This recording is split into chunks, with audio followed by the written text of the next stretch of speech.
ভগবানের সৃষ্টি গীতা বুঝতে পুরা গণেশের মতো মুখটা লাগে।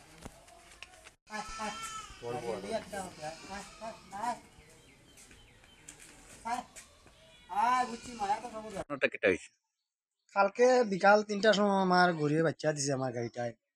বাচ্চাটা মানে ওই যে তার মুখটা একদম ঠিক নাই, পরে তার লেন্স নাই, তার পেচ্ছাপ পায়খানার রাস্তা নাই, তার পিছনের পাও নাই, সামনের পাও আছে দুটা ছোট ছোট। বাচ্চাটা খাড়া হইতে পারে না। বাচ্চাটার মুখটা একদম কনের বাবাজির মতো মুখটা বাচ্চাটার। বাচ্চাটা খাড়া হইতে পারে না, কোনো খানিও খায় না বাচ্চাটায়। বাচ্চাটা দেখতে পুরো অসুস্থ মতো আছে বাচ্চাটা।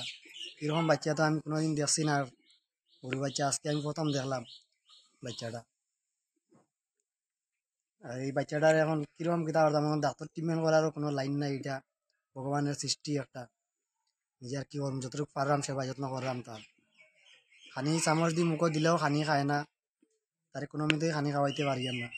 বুঝলাম না বাচ্চাটা বাঁচাইতে পারবো কি না। যতটুকু চেষ্টা তো করিয়া বাঁচাইবার, কিন্তু বাচ্চাটা খাড়া হইতে পারে না, ল্যাট্রিনের রাস্তা নাই, পেচ্ছাপেরও রাস্তা নাই, পাও নাই, লেঞ্জও নাই, কিচ্ছু নাই বাচ্চাটার। একটা ভগবানের সৃষ্টি, কিছু নিজেই কইতে পারলাম না কিরকম কিতা। যারা দেখা তার এরা কিতা পাবে? তারা তো সবে ভাবে এটা গণেশ বাবাজি একজন আইসেন, আমরা গণেশ ঠাকুর উদয় হয়েছেন, সবে ওটাও ঘর কীর্তন দেও, সবে ওটাও ঘর।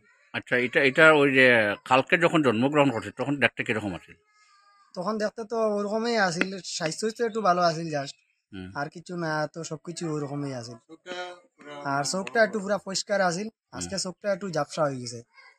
মানে তার এখন দেখা যার যে তার কালকে থেকে এখন হ্যাঁ নিচে দিকে যার, তার মানে শরীরটা কমজোরি হয়, যেরকম তার শরীরটা মানে আস্তে আস্তে ছুটো তার শরীরটা। তার শরীরে মানে তার স্বাদ নেন না, মানে স্বাদ ছাড়ি দিয়েছে, তার লোক ছাড়ি দিয়েছে তার। ওইরকম হয়েছে গরুটা, চলাফেরা করতে পারে না, খানি খান না, তার কারণে এই গরুটা এখন খালি নিচে দিকে যায়। চোখটা হালকা পরিষ্কার আসিল, আজকে চোখটা ঝাপসা হয়ে গেছে পুরা। আচ্ছা।